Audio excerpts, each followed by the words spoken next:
Shalom, tetap semangat dan salam sehat untuk kita semua. Hari ini Mr. Hari akan mengajar pada hari ini. Alangkah baiknya kita akan memulai materi kita pada hari ini dengan berdoa. Mari kita satu di dalam doa. Terima kasih Tuhan untuk pagi hari ini, kami bersyukur dan berterima kasih. Biarlah Tuhan menyertai kami dari awal, pertengahan hingga akhir. Apapun yang kami pelajari pada hari ini, biarlah kami dapat melaksanakan atau merenungkannya semua dengan baik. Terima kasih Bapa. Di dalam nama Tuhan Yesus kami berdoa dan mengucap syukur. Haleluya Tuhan. Amin.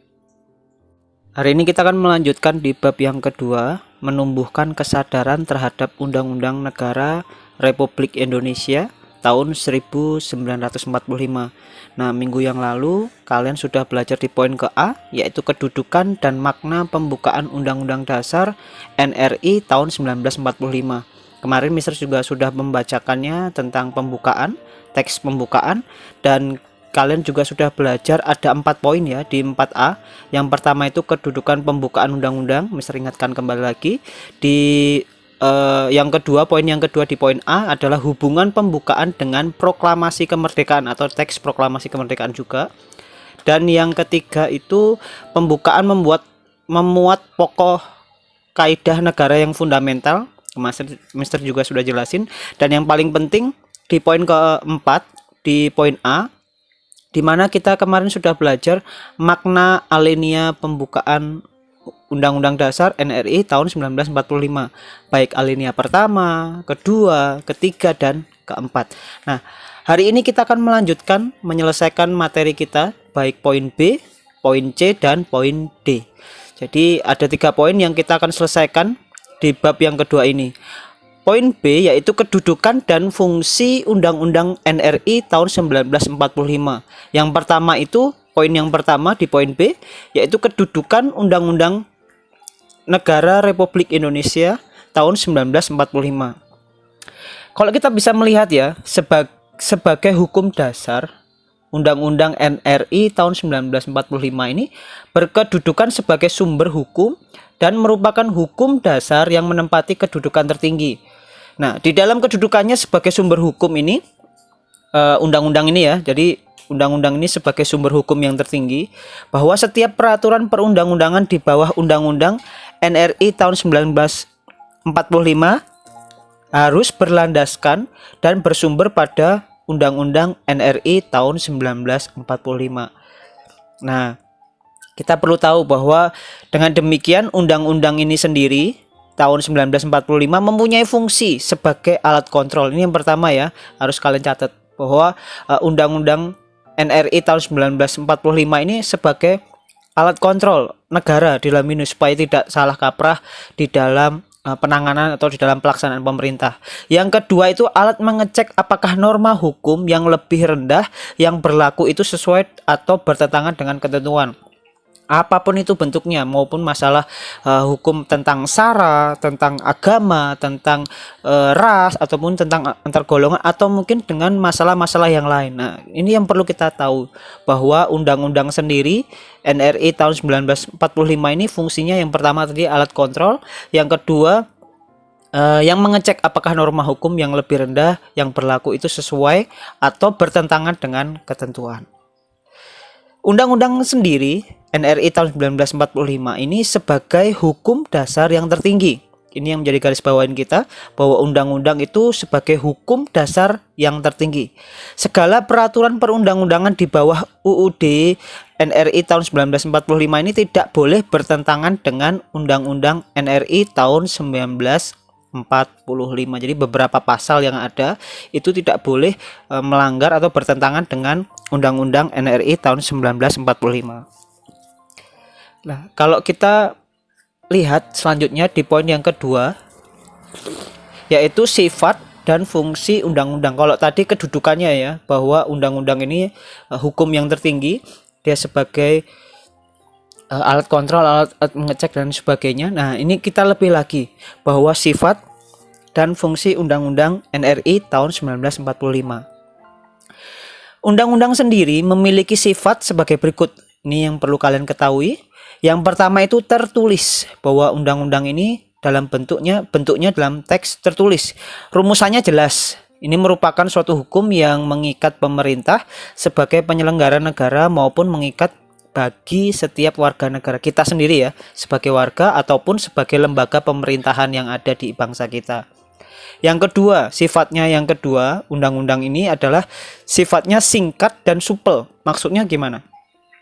Bahwa undang-undang sendiri ini memuat aturan-aturan, yaitu memuat aturan-aturan pokok yang setiap kali harus dikembangkan sesuai dengan perkembangan zaman. Jadi mau sampai kita nanti sudah tua dan sebagainya, undang-undang ini mengikuti zaman. Jadi sesuai dengan perkembangan zaman. Itu sebabnya undang-undang, kalau kita belajar nanti kalian di kelas 9, kalau misalnya undang-undang dihapus, sama halnya meruntuhkan negara. Jadi baik undang-undang Pancasila itu sebagai pondasi kita di warga negara Indonesia. Nah, singkat dan supel, di mana memuat aturan-aturan pokok dalam setiap kali yang dikembangkan sesuai dengan perkembangan zaman, serta memuat HAM, hak atau hak asasi manusia itu sendiri. Yang ketiga, sifat yang ketiga, undang-undang sendiri memuat norma-norma atau aturan-aturan serta ketentuan-ketentuan yang dapat dan harus dilaksanakan secara konstitusional. Jadi di mana UUD ini sendiri memuat norma-norma atau aturan-aturan, baik kita kemarin kalian kelas 7 belajar ya, bahwa ada norma kesusilaan, norma kesopanan, norma agama, bahkan norma hukum, itu mencangkup di dalam undang-undang dasar itu sendiri. Jadi jelas ya sifatnya yang ketiga. Ini sifat yang keempat, bahwa undang-undang ini merupakan peraturan hukum positif yang tertinggi. Jadi sifatnya merupakan peraturan hukum positif yang tertinggi. Juga sebagai alat kontrol, ya tadi Mister sudah singgung di poin yang pertama, yang terhadap peraturan perundang-undangan yang lebih rendah dalam hierarki tertib hukum Indonesia. Jadi di dalam hukum kan pasti ada dalam kayak misal kasusnya, contohnya di dalam hukum itu ada pidana ringan, pidana berat dan lain sebagainya. Jadi aturan-aturan atau hukum-hukum yang ada, baik yang ringan maupun yang berat itu sendiri ada hierarkinya, ada tingkatannya, di mana itu di dalam sifat undang-undang ini jelas tadi sebagai alat kontrol terhadap peraturan perundang-undangan yang lebih rendah dalam hierarki tertib hukum Indonesia. Semua sama, hukumannya sama, baik pelaku ringan, pelaku berat dan sebagainya, hukumannya tetap ada sesuai. Dan bahkan di dalam perundang-undangan itu sendiri kita tahu bahwa sifatnya tadi jelas tertulis, rumusannya jelas, singkat dan supel. Dan yang ketiga memuat norma-norma atau aturan di dalam undang-undang itu sendiri yang dilaksanakan secara konstitusional. Dan yang keempat, di mana merupakan peraturan hukum yang positif yang tertinggi. Lanjut. Kalau kita melihat bahwa Undang-Undang Negara Republik Indonesia tahun 1945 ini memiliki fungsi. Kalau tadi sifatnya, ini fungsinya. Fungsinya ada 3, sifatnya ada 4, fungsinya ada 3. Apa saja itu? Yang pertama, alat kontrol. Di mana Undang-Undang NRI tahun 1945 ini sebagai alat kontrol apakah aturan hukum yang lebih rendah sesuai atau tidak dengan norma hukum yang lebih tinggi, yaitu Undang-Undang Dasar NRI tahun 1945. Yang kedua, fungsi yang kedua yaitu sebagai fungsi pengatur, di mana Undang-Undang NRI tahun 1945 ini juga berperan sebagai pengatur bagaimana kekuasaan negara disusun, dibagi dan dilaksanakan. Jadi jelas ya bahwa undang-undang ini di dalam penyusunannya mengikuti undang-undang, di dalam pembagiannya, di dalam perannya dia mengikuti undang-undang, bahkan di dalam pelaksanaannya undang-undang juga dipakai lebih lagi. Yang ketiga, fungsi yang ketiga adalah penentu. Maksudnya seperti apa? Bahwa Undang-Undang Negara Republik Indonesia tahun 1945 ini juga berfungsi sebagai penentu, di mana penentu hak dan kewajiban. Jadi nggak cuman kewajibannya dituntut saja, tetapi haknya juga didapat di dalam fungsi Undang-Undang NRI tahun 1945.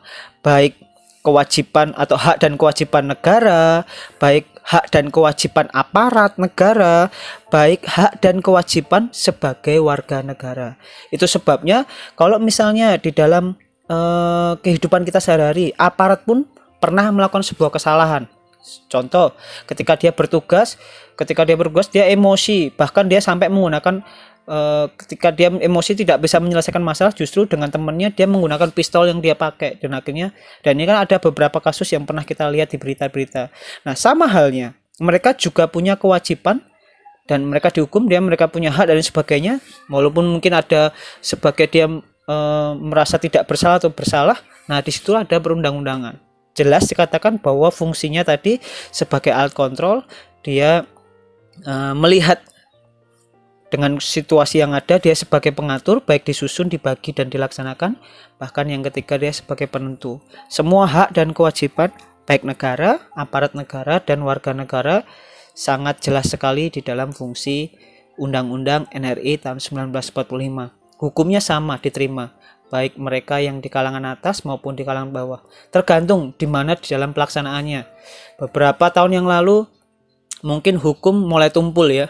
Kelihatannya tajam di bawah, buat kita masyarakat, buat di atas tumpul. Nah, ini seringkali terjadi. Nah, ketika kita sudah tahu perannya atau sifat dan fungsi undang-undang, kalau kalian suatu saat nanti sebagai penerus bangsa, kalian jadi gubernur, kalian jadi siapa tahu di antara kalian adalah orang-orang yang sukses, yang Tuhan berkati, kalian hidup di dalam pemerintahan, harusnya kalian mencerminkan untuk menjadikan bangsa kita lebih baik lagi. Nah, ini menjadi poin penting kita. Kelak nanti kalian dewasa, harusnya kalian sebagai pelaku atau kehidup di dalam bernegara sebagai warga negara yang baik. Lanjut. Perlu kalian ketahui, kita lanjut di poin ke C, di mana peraturan perundang-undangan dalam sistem hukum nasional. Nah, ini yang perlu kalian ketahui. Di situ ada contoh yang Mister berikan di PowerPoint-nya. Kalian dapat melihatnya, ada tata tertib siswa SMP 3 Tanggul, atau kalian dapat melihat di buku paket kalian di halaman 40. Di situ beberapa contoh tentang tata tertib siswa SMP 3 di Tanggul. Nah, kalau kalian sudah melihat, di situ ada beberapa poin: hal masuk sekolah, yang kedua kewajiban siswa, yang ketiga larangan siswa, keempat hal pakaian dan lain-lain, yang kelima itu hak siswa, yang keenam tuh lain-lain tentang hubungan dengan yang lain-lain sebagainya. Kalau di anugerah sendiri, kalian juga mempunyai tata tertib sekolah, hanya kita sekarang daring. Tetapi itu tidak menjadi masalah. Cukup perlu kalian ketahui bahwa di dalam sekolah juga ada tata tertib. Misalnya kalian di dalam masyarakat pasti ada tata tertib. Misalnya di dalam bertamu, kalian tidak boleh berkunjung di rumah teman terlalu berlarut malam. Kalaupun tahu itu berkepentingan, harus biasanya seizin dengan pihak yang berwenang, misalnya RT atau Banjar atau lain sebagainya. Kalian menginap dan sebagainya, harus tahu. Kalau misalnya tidak, pasti ada kena sanksi atau hukum. Nah, itu kan ada. Di sekolah juga ada aturan tata tertib, di masyarakat juga ada tata tertib, bahkan di negara kita. Kalau misalnya kita di dalam mengendara sepeda motor dengan ugal-ugalan atau tidak menggunakan surat izin atau SIM yang kita tahu, atau mungkin dengan perlengkapan yang sesuai dengan berkendara, ya kita pasti juga kena tata tertib. Dimanapun kita berada, khususnya di bangsa kita, tata tertib itu sangat dijunjung tinggi. Itu sebabnya tadi undang-undang sebagai hukum yang tertinggi. Ada pasal-pasalnya. Nah, itu sebabnya tadi Mister memberikan contoh di sekolah pun juga ada tata tertib. Nah, lebih lanjut lagi di poin ke C ini, kita akan belajar di mana peraturan perundang-undangan dalam sistem hukum nasional. Yang pertama kita dapat melihat bahwa Undang-Undang Dasar ini NRI tahun 1945 ini berisi pola dasar kehidupan bernegara di Indonesia. Cukup jelas sekali ya. Dan di mana semua peraturan perundang-undangan yang dibuat di Indonesia tidak boleh bertentangan dengan Undang-Undang Dasar NRI tahun 1945. Baik setiap pasal-pasalnya, KUHP dan lain sebagainya itu, nah harus sesuai dengan Undang-Undang Dasar NRI tahun 1945. Nah, kalau kita ketahui bahwa semua peraturan perundang-undangan yang dibuat di Indonesia, semua perundang-undangan tanpa kecuali yang dibuat di Indonesia harus berpedoman pada Undang-Undang Dasar NRI tahun 1945. Kalau tadi kalian masih ingat di mana sifatnya itu, sebagai alat kontrol, sebagai pengatur di mana waktu disusun, dibagi dan dilaksanakan, bahkan sebagai penentu. Itu jelas sekali. Undang-Undang Dasar fungsinya seperti itu. Lanjut di poin ke D. Di dalam poin ke D inilah peran kita. Kalian sebagai warga negara, kalian sebagai siswa, kita semua sebagai warga negara, harusnya di poin ke D ini menjadi suatu respon kita atau karakter dalam kehidupan kita, bahwa di poin D jelas di situ katakan melaksanakan dan mempertahankan Undang-Undang Dasar NRI tahun 1945. Poin ke D ini kita akan belajar lebih lanjut lagi. Di situ Mister berikan beberapa contoh. Ya mungkin ini di dalam tingkat keamanan ya, mau jadi tentara, jadi polisi, jadi aparat dan lain sebagainya, itu sebagai peran di dalam kita mempertahankan Republik Indonesia ini. Tetapi tidak usah jauh-jauh, itu kan sebagai contoh di mana TNI bersama rakyatnya siap mempertahankan NKRI sebagai wujud pelaksanaan dan mempertahankan Undang-Undang Dasar Negara Republik Indonesia. Mereka sudah membuktikan di dalam mempertahankan NKRI. Nah, harusnya aplikasinya di dalam kehidupan kita ketika kita sudah belajar, bagaimana kita belajar melaksanakan dan mempertahankan di usia kita sekarang ini. Kalian masih siswa, setidaknya kalian belajar sungguh-sungguh, itu bukti kalian melaksanakan dan mempertahankan Undang-Undang NRI tahun 1945. Gak usah jauh-jauh, kalian tertib di dalam pelaksanaan proses belajar mengajar, mengikuti tata tertib seperti tadi yang Mister contohkan, di mana kalian tata tertib saja, yang baju rapi, mengikuti pembelajaran dengan baik. Kalau misalnya sudah tatap muka, apalagi di masa pandemi seperti ini, ya mengikuti protokol kesehatan dengan baik supaya kita belajar nyaman, aman dan lain sebagainya, tidak ada kendala. Itu bagian di mana kalian sudah melaksanakan di poin ke D, yaitu melaksanakan dan mempertahankan Undang-Undang Dasar NRI tahun 1945. Bukan hanya itu saja, kalian dapat mungkin di dalam rumah, kalian mengikuti tata tertib di dalam masyarakat, di dalam banjar, apapun bentuknya, itu sudah melaksanakan dan mempertahankan Undang-Undang NRI tahun 1945. Kalau nanti ketika kalian sudah dewasa, kalian mau jadi aparat, kalian mau jadi TNI, mau jadi pemerintahan, mau misalnya kerja di dalam dunia pemerintahan, harus kalian lebih baik lagi di dalam melaksanakan bahkan mempertahankan Undang-Undang NRI tahun 1945. Kalau perlu kita ketahui, di dalam melakukan perubahan Undang-Undang NRI tahun 1945 ini ada kesepakatan dasar berkaitan dengan perubahan Undang-Undang Dasar NRI tahun 1945. Kesepakatannya seperti apa? Ada 5 butir. Yang pertama, tidak mengubah pembukaan Undang-Undang Dasar NRI tahun 1945. Teks yang kemarin Mister sudah bacakan di poin ke A. Jadi tidak boleh mengubah pembukaan itu. Pasal-pasalnya boleh berubah, atau mungkin aturannya boleh berubah mengikuti perkembangan zaman, tetapi tidak boleh mengubah pembukaan Undang-Undang Dasar NRI tahun 1945. Yang kedua yaitu tetap mempertahankan NKRI. Itu sebabnya moto kita sampai sekarang ini NKRI harga mati. Itu bagian di mana kita sudah melaksanakan dan mempertahankan Undang-Undang Negara Republik Indonesia. Jadi tetap mempertahankan NKRI ya. Yang ketiga, mempertegas sistem pemerintahan presidensial di dalam kehidupan kita sehari-hari sebagai warga masyarakat Indonesia. Yang keempat, penjelasan Undang-Undang Dasar NRI tahun 1945 yang memuat hal-hal normatif akan dimasukkan ke dalam pasal-pasal atau batang tubuh. Nah, nanti next kita akan belajar tentang masalah seperti ini, pasal-pasal dan batang tubuh di dalam Undang-Undang Dasar.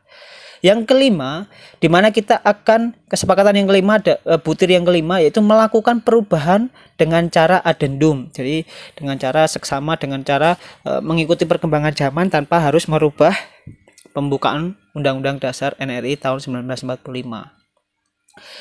Kalau kita perlu ketahui, di dalam MPR atau Majelis Permusyawaratan Rakyat sebagai lembaga yang berhak mengubah Undang-Undang NRI tahun 1945 telah menyepakati tidak mengubah pembukaan Undang-Undang Dasar NRI tahun 1945. Kesepakatan MPR tersebut tertuang dalam ketetapan MPR nomor 9 garing MPR garing 1999, jelas ya di situ ya. Itu setelah kasus reformasi atau setelah kasusnya 99 sebelum kasus di mana Presiden Soeharto digantikan. Jadi itu sebabnya tetap MPR membuka atau di dalam kesepakatan MPR tertuang dalam ketetapan nomor 9 garing MPR garing 1999 bahwa pembukaan Undang-Undang Dasar NRI tahun 1945 tidak akan diubah. Alasannya bahwa pembukaan Undang-Undang NRI tahun 1945 memuat cita-cita bersama, memuat tujuan yang biasa juga disebut sebagai falsafah negara atau Staatsziele atau cita-cita negara yang kemudian menjadi kesepakatan pertama bangsa Indonesia dalam membangun wadah negara NKRI. Itu sebabnya para tokoh bangsa yang terdahulu, salah satunya di mana pembentukannya PPKI, BPUPKI dan lain sebagainya, kalau kalian masih ingat di kelas 7, tokoh-tokoh bangsa kita sudah berjuang, sudah merumuskan dasar negara yaitu Pancasila, sudah merumuskan tentang undang-undang dasar. Mereka sudah memperhitungkan, mereka sudah benar-benar memikirkan jauh ke depan. Itu sebabnya undang-undang dasar tidak boleh dihapuskan. Ketika Pancasila dirubah, ketika undang-undang ini dirubah, sama halnya menghancurkan negara Indonesia. Negara kita sudah bagus dengan negara hukum yang ada. Jadi kita perlu di poin ke D ini melaksanakan dan mempertahankan. Kalian masih muda, remaja. Ketika kalian sudah menjadikan contoh kehidupan kalian baik di sekolah, baik di rumah, kalian sebagai anak seperti apa, kalian sebagai masyarakat seperti apa, kelak nanti kalian dewasa, kalian bisa membangun bangsa Indonesia ini lebih baik lagi. Mungkin siapa tahu menggantikan Pak Presiden Jokowi nanti generasi kedepannya. Mungkin kalian duduk di dalam dunia pemerintahan. Tapi dengan keadaan kita sekarang ini, mari kita melaksanakan dan mempertahankan Undang-Undang Dasar NRI tahun 1945 dengan baik, dengan menjaga, dengan moto bahwa NKRI harga mati. Dengan kehidupan kita sehari-hari, kita dapat menjadikan bangsa kita lebih baik lagi. Itu saja yang dapat Mr. berikan, baik poin B, poin C, dan poin ke D. Dan lebih lanjut lagi, jika ada pertanyaan, kalian dapat WA kepada Mr. Hari secara pribadi. Itu saja yang dapat Mr. sampaikan. Tuhan Yesus memberkati. Nah, hari ini kita tadi sudah menyelesaikan materi kita pada hari ini. Tadi kita mengawalinya juga dengan berdoa dan kita akhiri juga dengan berdoa. Mari kita satu di dalam doa. Terima kasih Tuhan untuk hari ini. Kami bersyukur buat setiap materi yang kami pelajari pada hari ini. Tuhan berikan kami kekuatan, hikmat-Mu lebih lagi. Apapun yang kami pelajari, biarlah itu bisa membuahkan hasil Tuhan. Terima kasih. Dalam nama Tuhan Yesus kami berdoa dan mengucap syukur. Haleluya Tuhan. Amin. Oke, tetap semangat, tetap jaga kesehatan. See you next time. God bless you all.